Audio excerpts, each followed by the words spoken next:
gars, j'espère que vous allez bien. Moi ça va, je suis très ravie de vous retrouver encore sur ma chaîne parce que ça fait super longtemps, ça fait quoi, peut-être 1 an que je suis pas revenue sur ma chaîne et franchement vous m'avez beaucoup moqué. Ces derniers temps j'avais vraiment envie de faire des vidéos YouTube et je me suis dit pourquoi pas reprendre. Alors aujourd'hui je vous partage plein de choses, ce que j'ai traversé pendant vraiment tous ces 1 an. En passant par la dépression postpartum, la grossesse, l'accouchement et vraiment tout ce que j'aurais voulu savoir avant de tomber enceinte. Si vous voulez tout savoir, prenez votre popcorn parce que ça va croustiller. Vous allez passer un bon temps avec moi. Donc, à tous ceux qui me découvrent, alors moi je suis Marilyn alias Lynn de Tuyère, vous connaissez. Alors je vais vous partager sur cette page mon lifestyle, voilà, ce que je fais de ma life, voilà, un peu mes voyages si j'en fais. Parce que là, avec les enfants là, c'est pas du jeu. Si j'en fais. Et pourquoi pas des activités. J'aime bien les activités aussi Montessori que je fais avec les enfants quand j'ai le temps et tout. Je vous partagerai ça. Je vous partagerai aussi quelques astuces, des plats que j'aime bien faire. Je suis pas trop une adepte de cuisine. J'aime pas trop. J'aime pas vraiment la cuisine. Mais les plats que j'aime ou des petites découvertes que j'aime, je vous partagerai. En tout cas, n'hésitez pas à vous abonner sur la chaîne. Oui, oui, oui. Abonnez-vous. Cliquez là. Abonner et c'est bon. On est d'accord? Ok, parce qu'il y a beaucoup de surprises qui arrivent et je vous en dis pas plus. Alors, donc je vous raconte un peu. Donc du coup, je suis passée par beaucoup de choses. Également, aujourd'hui, je vais parler de la maternité. C'est-à-dire, je suis quittée de l'étape vraiment jeune fille, vous savez, à maman. Bon, déjà enceinte, en cloque. Et après, passer par maman. Donc aujourd'hui, on m'appelle maman. Oh, oui, oui, oui. Et oui, c'est une grâce, donc je me félicite et franchement, je félicite toutes les mamans et toutes celles qui se battent vraiment pour leurs enfants et c'est vraiment un travail vraiment très très dur. Et franchement, chapeau, chapeau surtout aussi aux femmes qui sont mères au foyer, qui restent à la maison, qui s'occupent de leurs enfants parce que franchement, je sais pas comment vous faites, mais moi, arrivé un moment, je pétais un câble. Ok. Donc je suis passée, je suis tombée enceinte, je sais que voilà c'était un petit garçon, mon petit kiki, et du coup j'étais très contente, la grossesse se passe super bien, mais on est en Covid. Alors Covid, qui dit Covid, on ne sort pas. Alors que moi j'avais trop de choses, j'avais imaginé trop de choses au fait dans ma tête. Je me disais j'allais faire des magasins avec mon gros ventre dehors, porter mes petites robes sexy et tout, franchement. J'imaginais quoi, et là on tombe dans le Covid, confinement, on ne peut pas sortir, jusqu'à la fin de ma grossesse, j'étais dans le Covid. Et je crois que j'ai accouché 1 semaine après le confinement, donc imaginez-vous, hein, franchement c'était pas la meilleure expérience en fait de grossesse que j'ai connue. Après je sais pas si on a d'autres qui seront meilleures, je sais pas, mais en tout cas c'est pas la meilleure que j'avais connue parce que c'était la première grossesse, je voulais vraiment profiter, vous voyez, ouais. Donc c'était pas vraiment la même chose et franchement moi c'était dodo, manger, dormir, dodo, manger, dormir, je sortais pas, je pouvais pas profiter de mes trucs, je faisais quand même des petites photos sur mon balcon, mais voilà quoi, rien de plus. Et franchement c'était bizarre. Bon. Et qu'est-ce qui s'est passé? Alors l'accouchement se passe super bien, je tombe sur une bonne équipe, une belle équipe. Franchement l'accouchement se passe super bien. Du coup je reste à l'hôpital pendant 3 jours. Et le 3e jour du coup on m'annonce que voilà madame vous devez rentrer. Et moi j'étais j'étais trop triste. J'ai même pleuré. Pourquoi? Parce que j'étais trop bien à l'aise, vous faites, à la maternité, à l'hôpital, en fait. C'est trop bien parce que on s'occupait de moi, je mangeais, on m'envoyait à manger et tout. J'avais rien à faire. Donc, j'étais trop bien. Et aussi, pourquoi j'ai pleuré? Je pleurais parce que quand j'allais rentrer, j'allais pas avoir ma famille, enfin j'allais pas avoir beaucoup de personnes autour de moi, des mamans, des tatas, des cousines, enfin des personnes au fait quoi, pour te donner de la chaleur au fait à la maison. Je savais que j'allais rentrer toute seule Et franchement, l'image que j'avais, quand j'étais en Côte d'Ivoire, à Abidjan, c'était pas ça. Parce que quand je voyais mes soeurs, mes cousines accoucher, quand elles rentraient, il y avait tout le monde, on s'occupait d'elles. Elles faisaient que manger, dormir. Et moi, ça n'allait pas être ça. Donc franchement, quand je me suis retrouvée face à ma réalité, je commençais à pleurer.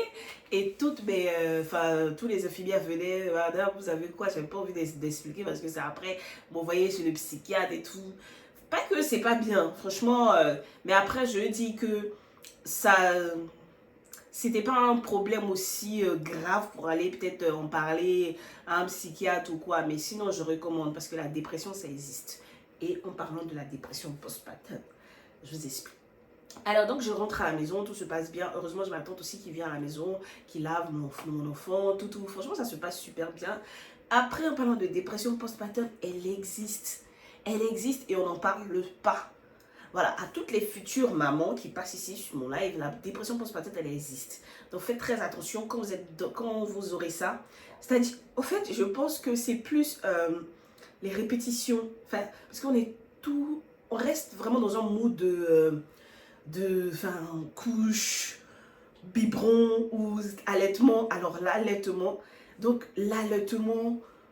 biberon, couche, on n'a plus le temps pour soi et on devient l'ombre de soi-même. Et vraiment, c'est horrible quoi pour une personne qui a l'habitude de se pouponner, de faire des vidéos, de vivre en fait, franchement.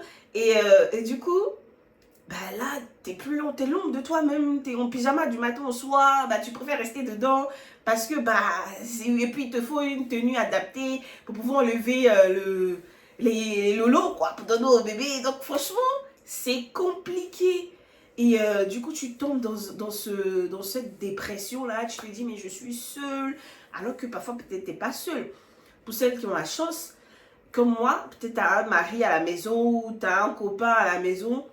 Ok, mais en fait, on se sent seul bizarrement, on se sent seul et on se sent pas comprise parce que déjà, tu as des gens aussi de l'extérieur qui vont commencer à te donner des conseils. Ah non, ne fais pas ci, ne mets pas l'enfant comme ça. En fait, tu as trop d'informations, ça t'énerve, tu as envie de faire comme tu veux. On te dit non, ce n'est pas comme ça. Franchement, c'est horrible. Mais quand vous êtes dans cette situation, en parler. Le mieux, c'est d'en parler et aussi essayer de voir d'autres personnes, essayer de vous rapprocher aussi de votre famille ou de vos amis pour sortir, pour essayer de sortir parce que parfois, on préfère même rester à la maison que de sortir avec le bébé et tout. Mais franchement, si vous êtes dans cette situation, essayez d'appeler les gens. On s'en fout, même si vous les embêtez, écoute, vous les appelez, vous parlez, vous essayez de sortir, allez voir les gens, parler et puis bon ça passe. Heureusement encore que ça passe. Heureusement encore que ça passe. Parce que franchement la dépression postpartum, franchement c'est pas quelque chose que je souhaite, mais malheureusement on passe par là, majoritairement on passe par cette dépression postpartum. Voilà. Et ce que aussi, bon là on va prendre, j'ai pas envie de jurer du coup sur cette thématique et dans cette première vidéo justement. Donc je vais vous donner quelques astuces au fait et quelques astuces, voilà, ou quelques conseils que j'aurais voulu savoir avant de tomber enceinte. Alors, avant de tomber enceinte, j'aurais bien voulu qu'on me dise que tous les gadgets et tout ce que je vois comme publicité sur Internet, sur Facebook et tout, sur les sites Internet ne sont pas tous utiles. Comme par exemple, après moi, ce que j'ai pas trouvé utile, ce qui me vient en tête déjà, la poubelle pour couche. Bon, poubelle pour couche, pourquoi? Bon, je sais pas, séparer les couches avec l'aliment. Bon, je sais pas. Moi, pour moi, dans ma tête, en tout cas, ce que je faisais, c'est que, je descendais la poubelle chaque jour. Donc, chaque jour, je descends la poubelle, quoi. Enfin, c'est pas 10 minutes ou c'est pas comme... je sais pas, c'est pas loin. Donc la poubelle, tu peux la descendre chaque jour. Donc payer une poubelle pour couche. Tu peux avoir un sachet peut-être pour toute la journée. Et après jeter, ça sert à rien en fait la poubelle pour couche. Qu'est-ce qui ne sert à rien encore? Par exemple, tu as des transats. Des transats, c'est pas des transats vraiment pour... voilà, il y a un transat au fait qu'on m'a ramené en cadeau. C'est des transats avec vibreur. Bon, ouais. Bon, ok, merci pour le cadeau déjà. Mais au fait, faire vibrer un enfant de 1 mois ou 2 mois comme ça, c'est pas le but. Soit peut-être avec une musique, mais le truc c'est qu'il n'y avait pas de musique, il n'y avait que vibreur. Bon, je sais pas pourquoi, mais ok. Après, est-ce que je pense pas utile? Je me rappelle pas trop, mais franchement, il y a beaucoup de choses pas utiles au fait, qu'on n'utilise peut-être pas et qu'on achète. Donc, pour toutes les mamans, ou voilà, toutes les mamans, celles qui ont des objets vraiment pas utiles, écrivez en commentaire, ça pourra aider les autres futures mamans et tout. Et quelle astuce, quel conseil que j'aurais voulu qu'on me dise, c'est que, bah, au fait, ta vie va complètement changer. C'est-à-dire que euh, tu seras plus libre, au fait, dans ta tête. Tu seras occupé. Voilà, tu auras cette charge mentale, malheureusement. Oui, on a cette charge mentale parce qu'on pense un petit peu à soi. Non, j'enlève d'abord à soi. On pense au bébé. Mhm. On pense à la maison, à la nourriture et tout, au repas. On pense au mari. On pense un peu à tout, genre les démarches administratives, franchement, au projet et tout. Et puis, on pense ça ça à soi. Et c'est vraiment dommage, mais après on en sort. Dieu merci, après on se remet. Mais je vous assure, oui, il y a la charge mentale qui existe.